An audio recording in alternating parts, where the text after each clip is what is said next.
Hey guys, it's been a while since I've done an anime figure haul video. And to celebrate my newly decorated anime room, my new display case, and new setup, we'll be opening up 4 figures that I pre-ordered for March, as well as another 3 figures that I picked up in January and February of this year. So wasting no time, let's get into it.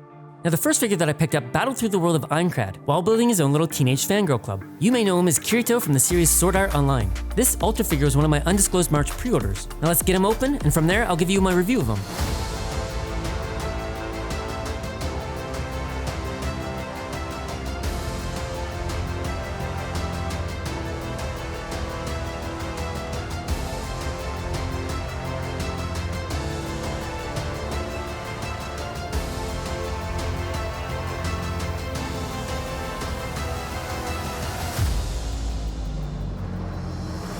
So you probably already know that I'm a Sword Art Online fan, and picking up this lovely Kirito figure just made sense. It's absolutely beautiful.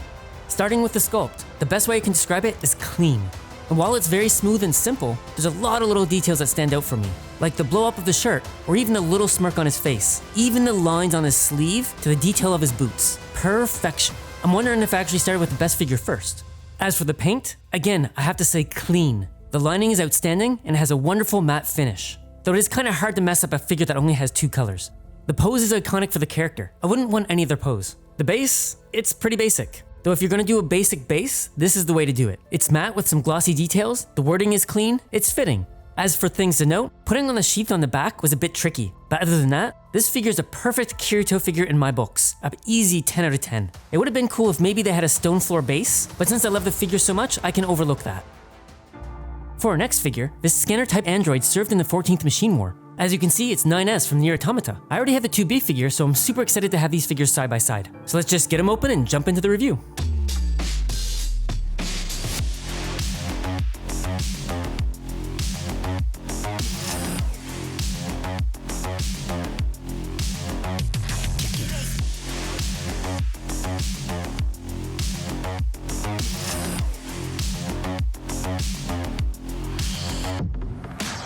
As some of you already know, I have the Flares 2B figure, and while I love that figure, I had some issues with the hair being too glossy and the outfit lacking some paint detail that would have made it pop. Let me say that this 9S figure addresses all those issues. Let's start with the sculpt. Oh, the detail. Is it odd of me just to say that I enjoy staring at his knees? And then you get the socks, the boots, even the tension of the button in his shirt, A+ work. For the paint, yes, the outfit is not a solid black piece of plastic. The buckles and the buttons made the outfit pop. Where 2B's outfit was solid black, even the detailed embroidering of the dress was flat black, 9S's embroidering, however, is a slight gray, which makes it stand out. As for the pose, it's good. It'll look good standing next to 2B, but nothing really gets me excited about it though. The base is simple, just the same as 2B's base. I do like the nice matte finish, but I just wish the engraved letters had a hint of color. Overall, it's a really clean figure with a lot of detail, and it's a must-have if you have the 2B figure. My next figure is a princess and the illegitimate daughter of King Odin. Let me introduce you to Velvet from Odensphere. This figure was an impulse buy because I felt that she would look nice next to my Metalia figure since they have similar art styles. Let's open her up and get to my review.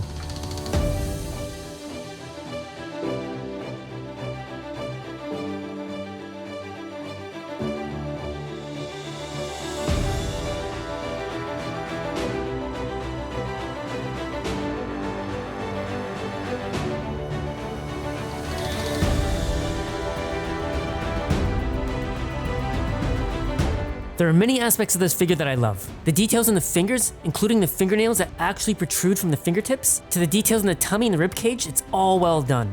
The paint is the weakest point though. I was looking for a matte paint, but this overall felt a bit plain to me. And in some areas, it's a bit messy. I don't know if this is because it was pre-owned, but looking at the paint job in the Alter figure, it just looks amazing compared to this one. Flare even has a version of this figure that costs slightly more, so I wonder if the paint job is a bit better in that one. I really like the base a lot. It's simple, but enough detail to make it pop. The only downside is, her feet don't lock perfectly in place to the base. Now this is a pre-owned figure. One of the issues that I want to call out is, the glue on her hood is no longer attached, so it makes the hood sag back. I guess I can fix this by re-gluing it though. Angeli typically comes with braces that hold her chains in place, but these were missing, which is a pretty common issue for this pre-owned figure. I just have to wrap the chains around her wrists and things are fine. Overall, this is still a very cute figure. If only the paint was a little bit better, I would love it a bit more. But what can I say, the figure's about 10 years old, and figures have come a long way since then. Well, our next figure is a 3rd officer from the space station Diva. And if you watched Expelled from Paradise, you'll recognize her as Angela Balzac. Fun fact, the English voice actress for the movie is the same actress as Faye Valentine in Cowboy Bebop. Oddly enough, her co-star in this movie is also the same voice actor who did Spike Spiegel. Kind of interesting. Anyway, enough trivia, let's get her open and get to the review.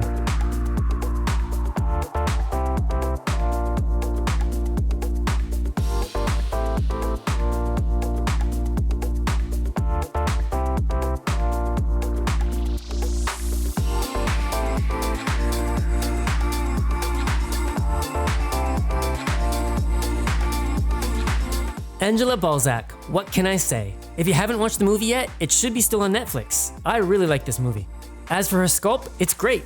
Lots of little details in her outfit that make it stand out. Though I do wish that they gave her a different facial expression. And the back of her arms are a bit sloppy. The paint is great, a good use of transparent material. And the pose is good. I love how it makes her hair stand out and show off her figure. The base is a basic base, not the worst. It has the writing "Expelled from Paradise" that appears holographic, but forgettable. Overall, I love this figure. I'm being a bit biased because I love the character, but I'm just happy to get my hands on it, and that's all that matters.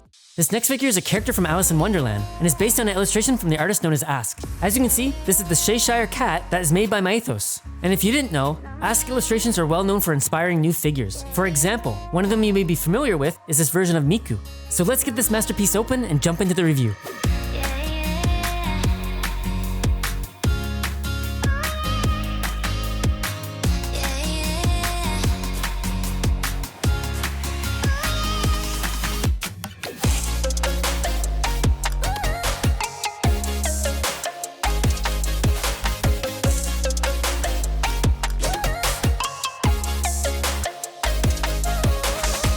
So let's start by showing you my phone wallpaper.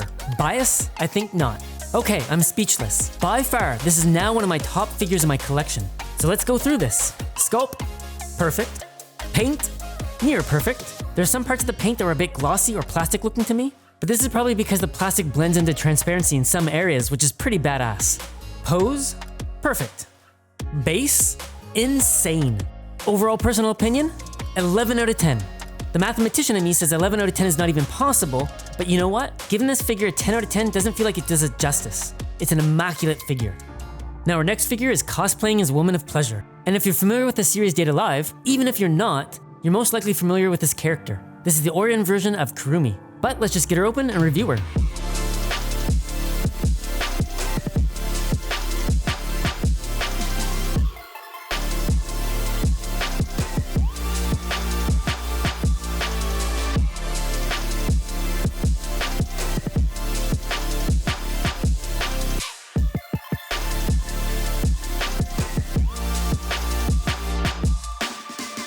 Let me just say that she's a heavy figure, especially if she's being held up by one thin leg and an external support. For her sculpt, it's good. The outfit looks amazing. The one thing that brought it down for me is the hair looks a bit gloopy, and the ruffles in the front of the outfit look kind of melted together. I do have to say that I'm a sucker for red, black, and gold when put together. I love the colors here. My only complaint here is that there's a lot of material that uses solid colors, and I feel like it was a missed opportunity to add some shading that would have made the outfit seem more dimensional. But the pose is good, and I really like the flowing dress because it really makes the figure stand out. The base is as basic as you can get. Flat black, flat edges. Overall, I think this is a really good looking figure, but who am I to say I have a thing for traditional outfits? We are now down to our last figure. To introduce her, this succubus overseer is madly in love with an overlord named Ainz. Yup, obviously it's Alberto from the series Overlord. And given my recent obsession to the Overlord series, it just made sense to add her to my collection. So let's just quickly get her open and I'll go over my thoughts of her.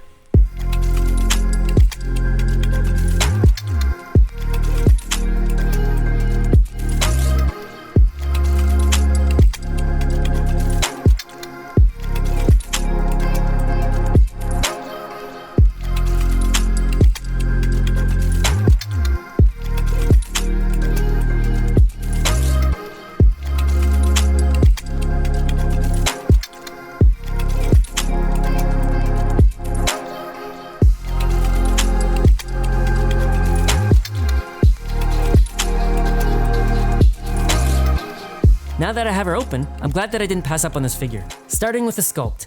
She is so gorgeous. Albedo figures have the best wings. The belly button in the dress doesn't make a lot of sense, but I'm not complaining. The hair is a beautiful mess, and the flowing outfit looks outstanding. The skin is not a flat color, but a mix of light and dark blush tones in the right places. And the dress, white with shades of light blue and shades of skin tone to give off the illusion that the dress is partially see-through. The metallic gold is shiny, and it makes the outfit pop. And I can go on, but I should move on to the pose. I think the pose is great. The wings really sell it, and I love the smile, the look, and the body language. I'm really digging the full package here. The base is a base. At least they added a bevel to the edge to make it not look completely generic. But you're not buying this figure for the base. Well, not this one at least. Overall, personally, I think this figure is a 10 for me. It really makes me wish that I was Ainz, because Obito and this figure are stunning. Well, that was my haul. If you got this far, feel free to tell me your thoughts and what you would like to see in the future. I hope to see you guys again, and take care.